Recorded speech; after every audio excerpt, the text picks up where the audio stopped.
Welcome to Mystic Soul Insights. This is Joyce Pietras, and I just want to welcome all you seekers of wisdom and spiritual guidance to my channel. It's my desire to help you unlock your inner gifts. Today, I have a special guest. Her name is Anastasia Pavlov, and she's here for a little chat. I did her natal chart a while back, and she's just going to be here because she wants to share the impact her reading has had on her life, and where she feels like it was, where the chart aligned with where she's at and where it diverged from her current path. So we're just going to have a nice little chat here about her chart. I'd like to welcome Anastasia Pavlov.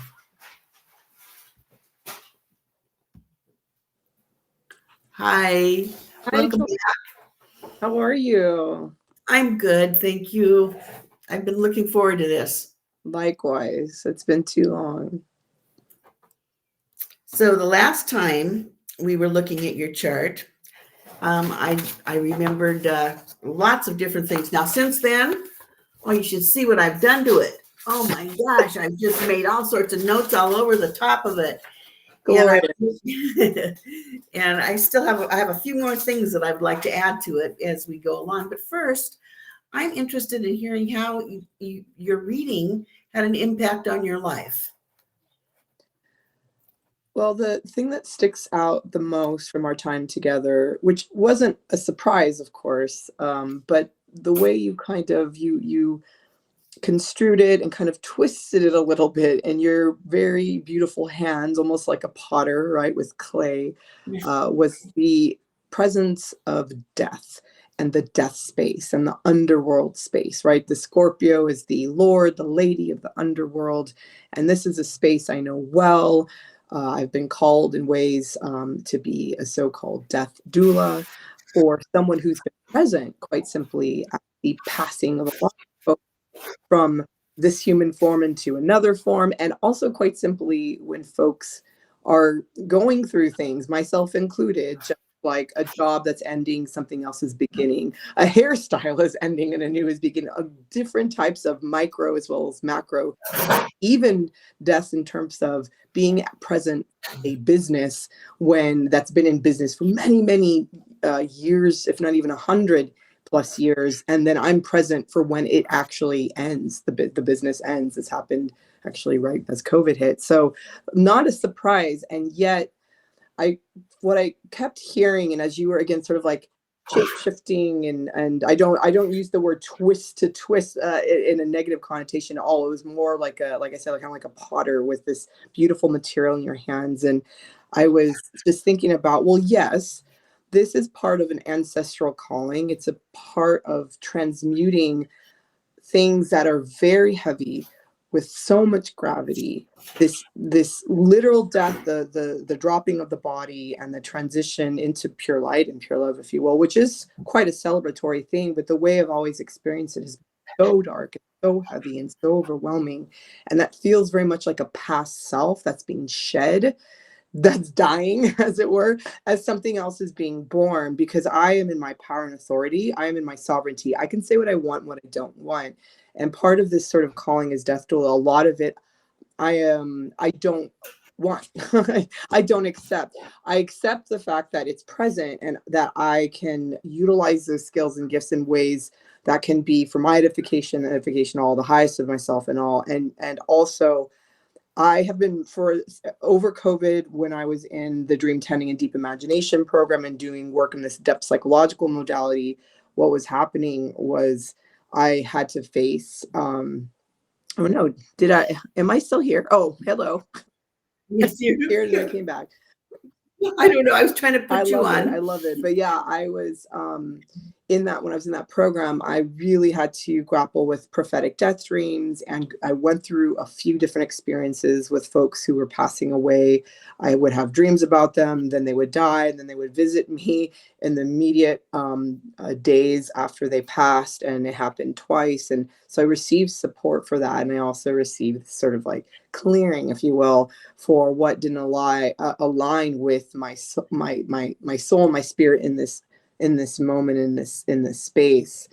And so it was interesting to hear, one, all of this sort of, it felt very, I know you didn't communicate it to be negative, but it felt like, no, this feels very negative. This feels like a part of me that has been shape-shifting itself, that has been transitioning and transmuting from a heaviness, a darkness, a death space into my instead of the high feminine, into the high masculine, into my solar plexus, into my sun self, into the self that shines in the above world, where I can utilize the learnings of the underworld, the death space, and emerge. So that it's almost like the so-called death stool, if you will, is dying, and there's something else being reborn, without demeaning and construing per se as negative that death space and those so-called skills, talents, or just alignments in the chart that are quite clear and that have always been present. I do have a lot more peace, being really loud and proud and joyous, doing comedy and doing like performing in ways that are amazing, that will pivot into and talk about the underworld space and how I speak to spirits, and how at any moment, if I want to talk to Marilyn Monroe or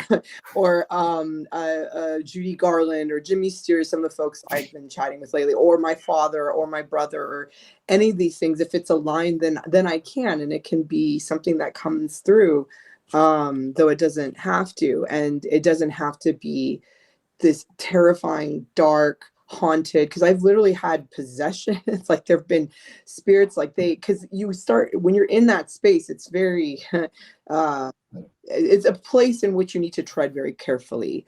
And as a Right. conduit, things start to you get very crowded, things start to come through. There are hitchhikers, so to speak.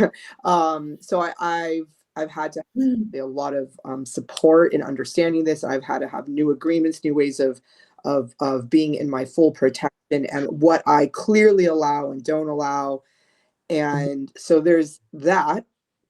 And then also what you kept saying about how, because I have been this sort of nurturer, this caretaker, I'm there sort of nursing, helping convalesce the person who's passing. But also it's not something as maybe weighty as literally a human being dying. It can, like I said, simply be like, I broke my glasses and I need new pair of glasses. But when it is that, kind of heavier space, or where I'm really like, of someone I was dating recently, where I was really holding so much space for this person who was in a lot of trauma, and I was almost like a vessel for him to kind of cleanse his own trauma and transmute it through me. But with that came this caretaker kind of archetype. And it's like, okay, yeah, but when am I going to be taken care of? I want to be loved. I have been in this space of giving to the point where it's almost extinguished me. I've sacrificed almost to the point where it's killed me. And I have actually in ways killed myself. I even went through like almost a 10.5 year, 11-year period of being very withdrawn in isolation, dead, really dead inside, and dead to what I loved, because I was in service and in sacrifice primarily to my brother who had passed, and then my father before, during, and after he passed. So that's only something I'm recently coming out of. So there was almost, all of this to say, there's almost a little bit of like, no, that's not right. Like almost like with an emphatic kind of anger, no, like a sacred no.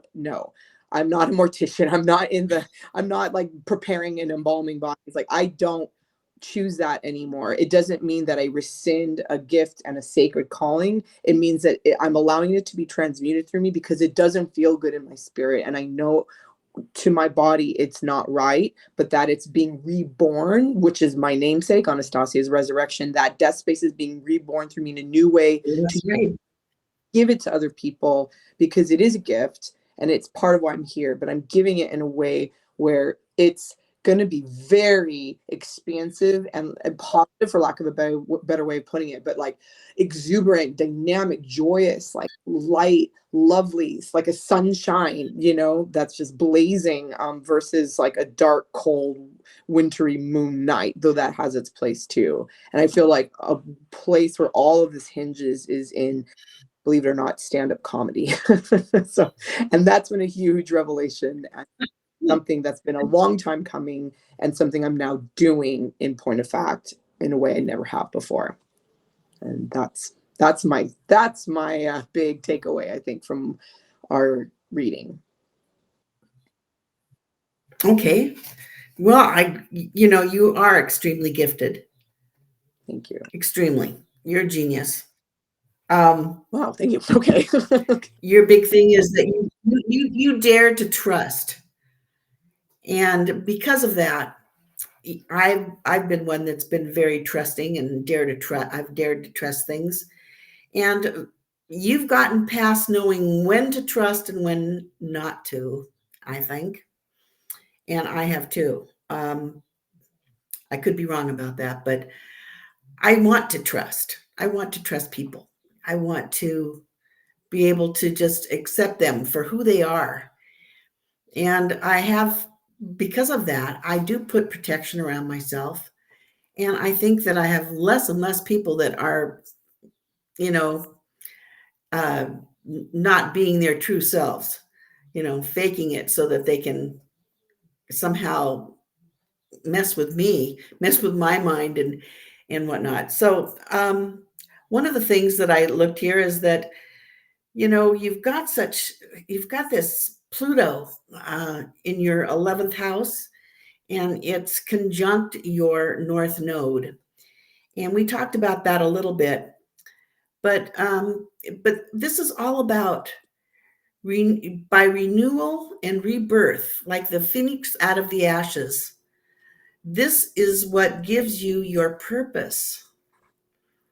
And you've got already, you came here with the Uranus right on your ascendant in the first house, with Venus on the other side. You tend to love people so much that you would just give yourself away. That's hard to hear, but that's so true, because I'm feeling that in this moment. I did that quite profoundly in the last few years, after almost 11 years of not dating anyone and being in withdrawal. And then I came back out of that death space and gave a lot of myself away and was treated very cruelly by two different people. I'm sorry. I know that you want to trust and you want to give. And I think you're going to get it back. With Uranus there on right there in your first house, you came here to shake things up. You like to shake things up, then put them all together. And it has the same theme as that Pluto North Node conjunction. But you are a good soul, and I think it's time for your next success. Thank And you. when I was looking, I saw that Mars was conjunct your part of fortune in your 9th house. And I just think it's time to think about becoming whatever it is that you want. But, you could become Dr. Pavlov. You never know. It could happen if you want it. But whatever it is, you're going to find success. You've got the energy to do it. Now, the only thing is that with that Mars and part of fortune, it is in conjunct your moon. So I just want you to know that sometimes it's there, that Mars is, pushing on your part of fortune. It wants to get out there, but sometimes your moon just doesn't feel like it. Yeah. So you need to take time for yourself. And you know that you need to take time to regroup yourself and be just churn it all through whatever it is that your mode of operandi, like you were saying, where you're kind of redeeming people through you.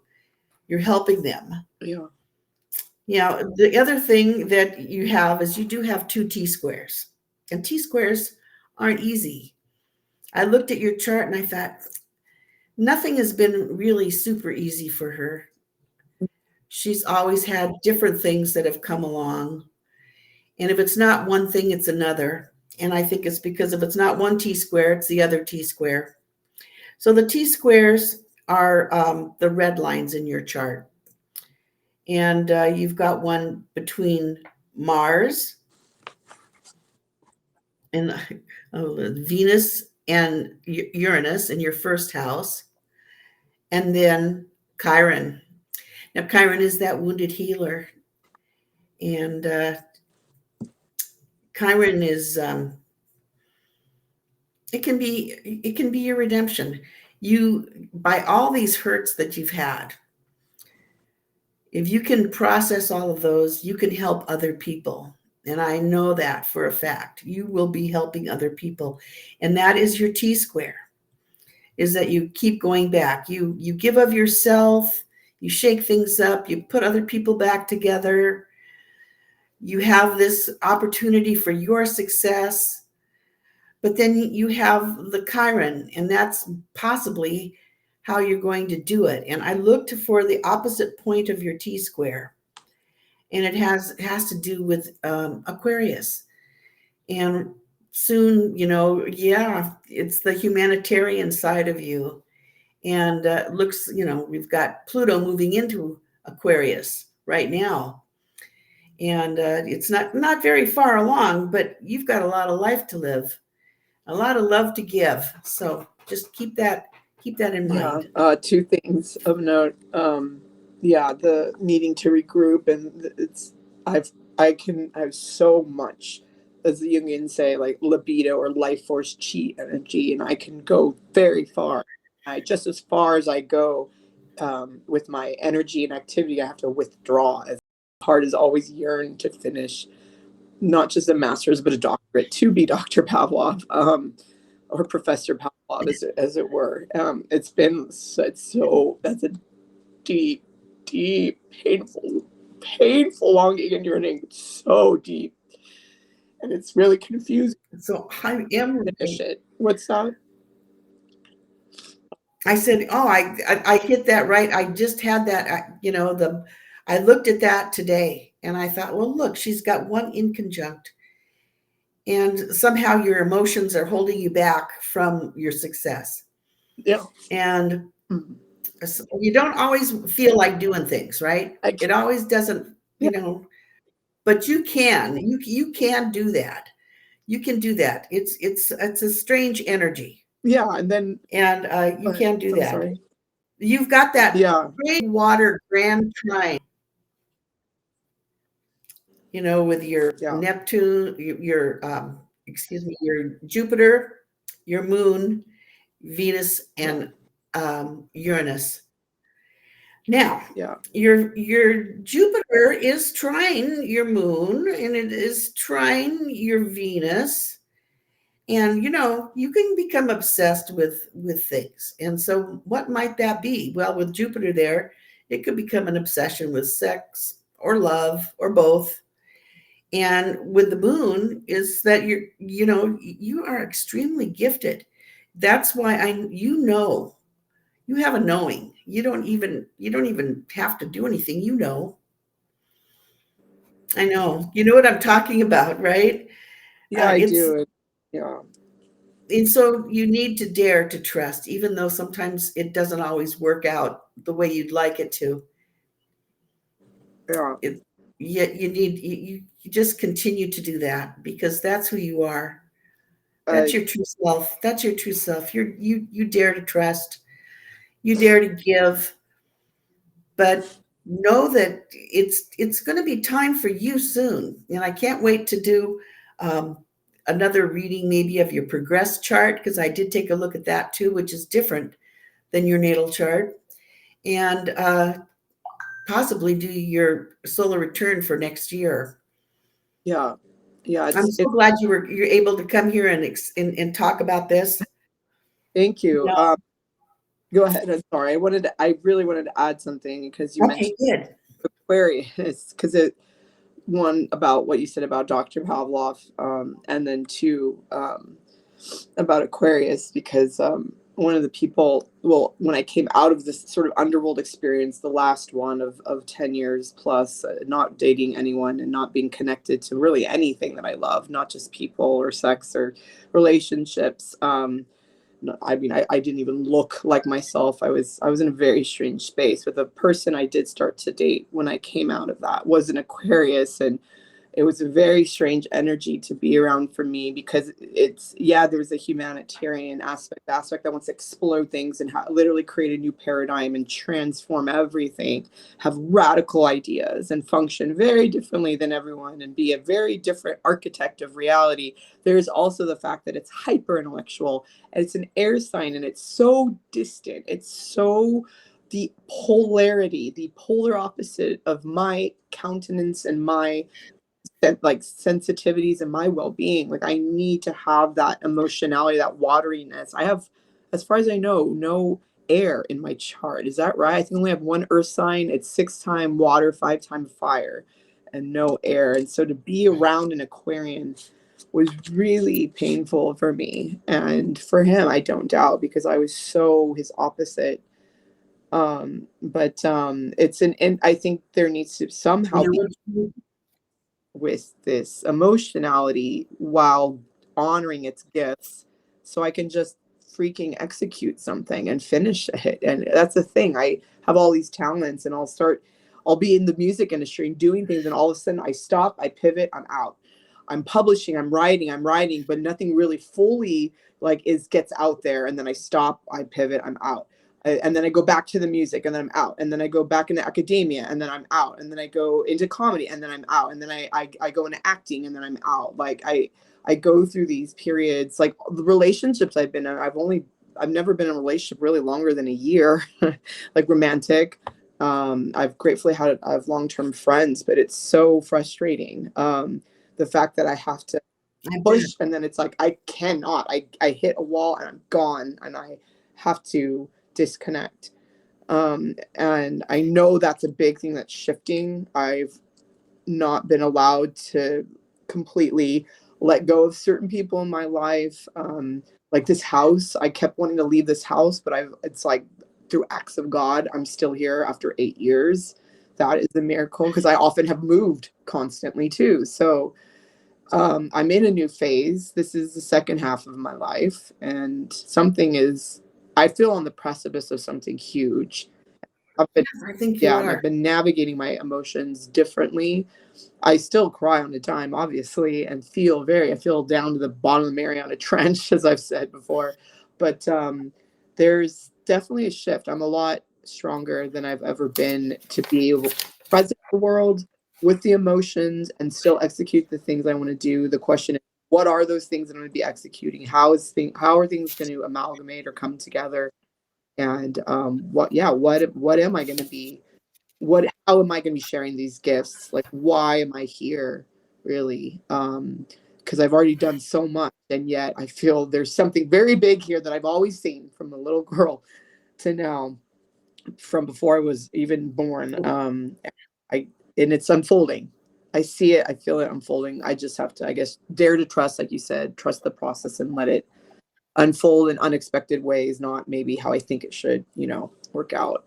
Just keep putting myself out there and not fully just about face cut it off. Like, try and have patience to let things, kind of go in the direction they need without just disappearing. It's the best I can say. Well, you do sort of air, but you do have Pluto and your North Node. They're in Libra, and that's an air sign. And so it's ruled by Venus. Okay, but that's not much. That's not much. And then for Earth, the Earth signs are just 2 as well, and that's Saturn and Chiron.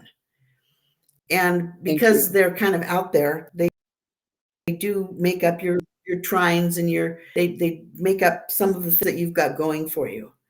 And it's got to be enough, huh? Because that's what it is. It's got to be enough.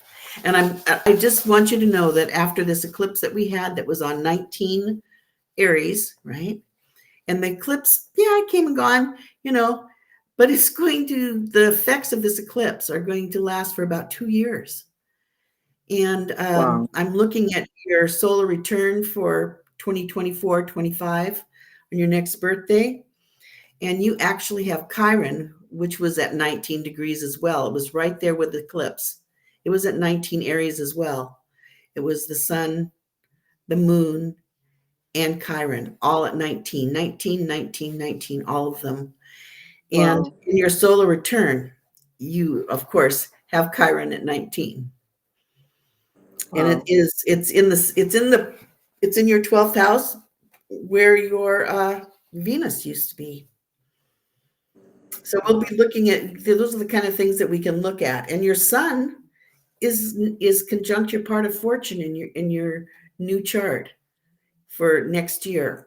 And you don't read this chart exactly like you'd read a natal chart, but you can look at the sun, you can look at important points and get something out of that. And I really haven't done the whole thing, but I can look at this and see that your sun and your part of fortune are in a yod, and it's pointing right at your sun. And this is your time to shine. You're going to find someone to partner with. That's going to be your saving grace. It's in your 7th house. So you have something to look forward to. Might take a while, so you just have to keep plugging along here. It's going to be okay. And, time has a way of changing things. And I'm also looking, you've got Jupiter conjunct the moon in this chart. It's like, I looked at this and went, wow, this is cool. And as far as what you might be doing, Capricorn's on your midheaven and Pluto's up there because it's just half of Capricorn and half of Aquarius. It looks like Pluto is like at 29 degrees Capricorn when you have your return. So, it goes back. Usually big planets like that, it takes them about 3 times. They go back and forth, and they've already done it twice, and this is the final time it goes back into Capricorn, and then it'll start moving again into Aquarius for a while. And I think that's what you get to look forward to. We'll do that chart. We'll do the whole chart the next time we see each other. I hope it's soon. Yeah, I hope it's soon too. This is wild and beautiful because the thing that has been revealing itself to me is the need, for balance. And like for me, I'm a Scorpio. I need a lot of sex and all that kind of fun stuff. But really, it's community, what's been unfolding, and partnership and connection. And I've established that with folks like you and Chuck and Pam and also like a different relationally, like that are not even friends, but more than friends, like in terms of romantic interest. And I've been learning how to do that and how to stay the course. And it feels like for someone like me, it could be extremely helpful to have partnership with someone intimately beyond community, but that prepare me for it, like it's been like my training so that I could be ready to have somebody with whom I can navigate this life with. Because I feel like for me, that's the point of romantic relationships that are intimate. It's because you can have, it's like it's kind of like pillars of a house, right? You have like the rooftop. You can't just have one friggin' pillar. You need to keep this whole structure together, to make it work. We keep it all together. Yeah, and to amplify, what I'm doing, and that's amazing, and also to help me in ways that I'm not as amazing, and likewise for that other person to amplify where they're also amazing and help where they need support, and just to really help to, because I've been called to big things. I feel it, I see it, and I know that the person I'll be with will be as well, and then together, it's gonna, I think, allow things to create and be born and reborn in ways that they couldn't otherwise. So that's, I don't even know, you took the breath out of me when you said that. I was like, whoa, at last. Like, Doesn't that sound good? Olaf, I'm going to be proud to know you. I still am proud to know you, but I'll be even more proud. I looked at your declinations as well. I thought, Anastasia she's really beyond bounds. And I looked there and I was like, sure enough. And this was one of the things that I use to come to the conclusion that you were some kind of a genius. Oh boy. If not, you were close, and you really extremely gifted. And that is because Mercury is out of bounds in your chart.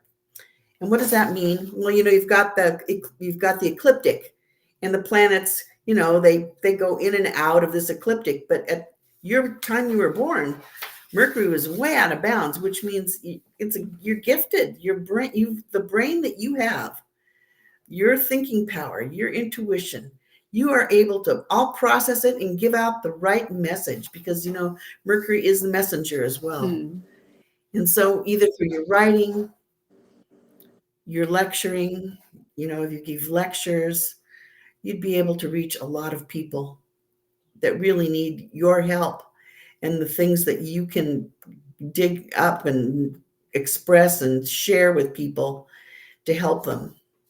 Yeah. I'm proud to know you. I'm glad you're my friend, and I'm here for you anytime.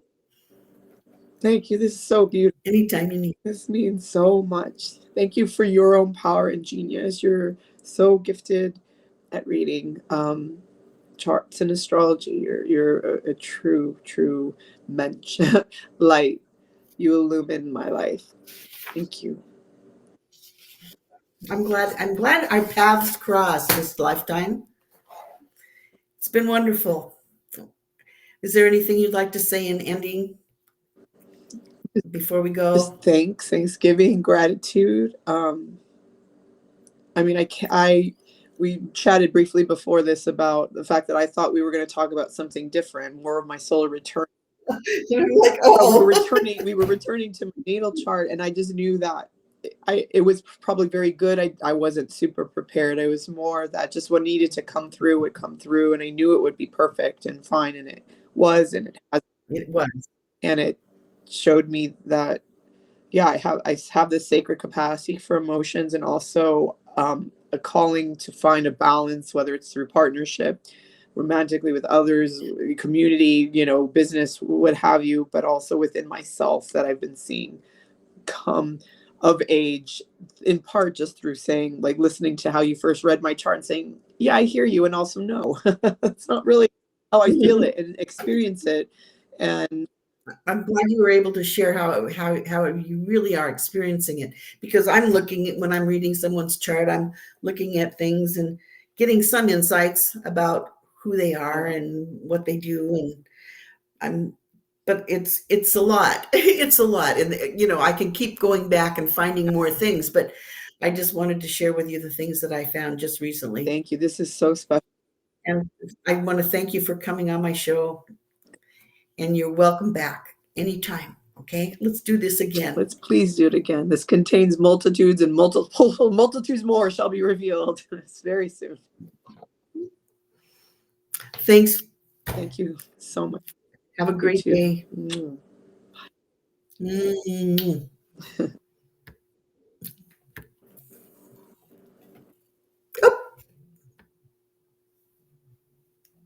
I can do it too, sort of. I'm not very good at it. There, sort of. Well, that was it. That was wonderful. And I'm glad we had the time to have our little chat. I want to thank you all for being a part of my channel. I want to thank you for if you're subscribed. Thank you to my subscribers. And if you're not subscribed and you enjoyed this, might be time to hit that subscribe button and subscribe to my channel. And please if you got anything out of this, if it was entertaining, if it was opening your eyes, your eyes were open to something, please like it. Please hit that like button. So until the next time, stay curious, stay inspired, and remember, the cosmos within you is waiting to be unveiled. Bye-bye.